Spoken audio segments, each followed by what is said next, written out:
On April Fool's Day, the Scottish Government will enter a new authoritarian era.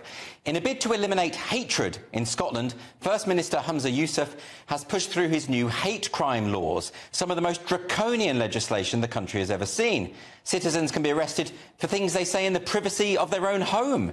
Anyone in Scotland can make a complaint about anything they overhear or anything they read online. If an offensive comment is read in Scotland, the new law says it has been published in Scotland. And so no one is safe, particularly since the criteria appears to be whether one finds something offensive and perceives it to be motivated by hatred. This emphasis on the perception of the victim means that there's no evidential threshold required for something to be recorded as hateful. And even if not criminal, we could find ourselves branded with a non-crime hate incident. If this happens to you, you're not going to be told, but if you apply for a job that requires a disclosure and barring service check, such as teaching, you'll probably not get that job. So here's Humza Yousaf defending the practice of recording non-crime. In terms of incidents and hate crime incidents, it's important that they are recorded, because what it does is it gives police an idea of where there might be spikes in hatred. That behaviour might not be criminal, but they can then see a pattern that is simply done so police can see if there's a rise in anti-Semitism, for example, or a rise in homophobia right across the country. It's important that police are able to monitor any patterns of hatred that might emerge. Now, we already know that this probably isn't lawful. In December 2021, the Court of Appeal ruled that the recording of non-crime hate incidents is plainly an interference with freedom of expression. And earlier that year, the Home Secretary, Priti Patel, had instructed the police to stop all such investigations. And in March 2023, the then Home Secretary, Suella Braverman, published new guidelines reminding police that the recording of non-crime must be stopped. But in spite of all of these things, these government decrees, a High Court ruling that's emphasised its illegality, the College of Policing in England and Wales carried on, and the Scottish Police are clearly following suit. When Yousaf's bill was first proposed in early 2020, the Scottish Police Federation said that it would be akin to the, quote, policing of what people think or feel. The Law Society of Scotland called it, quote, a significant threat to freedom of expression.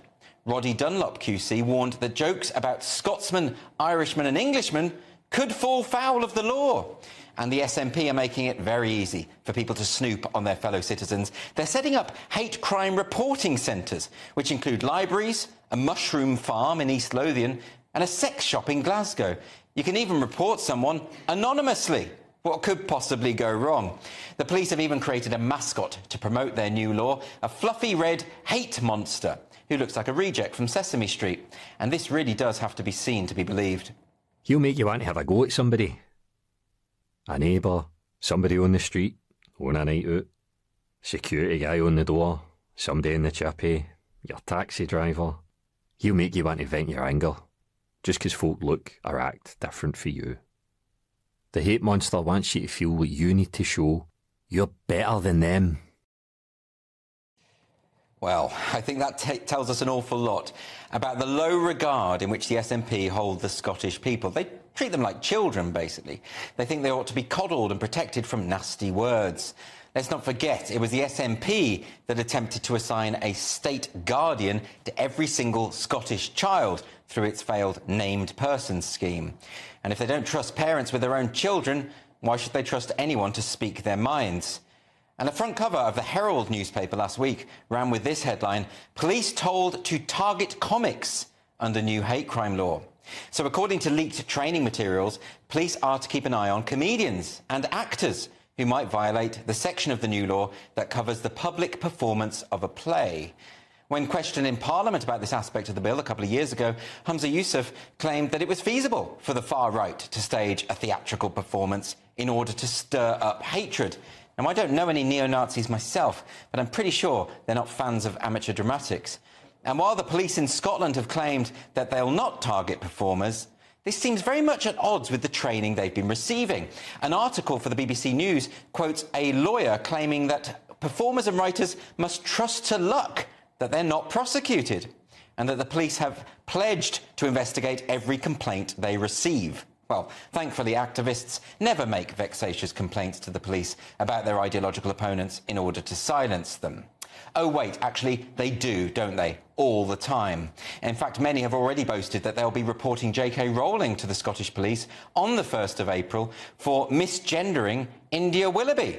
And if all it takes to get a visit from the police is calling a man, then we are truly in dark territory. Police Scotland is already stretched to the limit, which is why it recently announced its proportional response strategy. That's to say, the police will no longer investigate vandalism or theft if the crimes are unlikely to be solved. And yet, they will now be expected to investigate every single complaint made simply on the basis of people feeling offended. Now, the truth is that hate speech laws are simply not compatible with the values of a liberal democracy. These are new blasphemy codes, and they will set a precedent for any future government to outlaw certain forms of speech. No government that ever passes hate speech laws has ever been able to successfully define what hate actually means. I mean, I find it hateful and offensive to criminalise citizens for their free speech. And if I complain, will the Scottish Police investigate themselves? Or they could start with Humza Yousaf. And who's to say that a future government might not decide that criticism of their policies constitutes hate? When it comes to the statute books, we really don't want such nebulous and subjective ideas. Of course, the Scottish Police have a history of authoritarian overreach.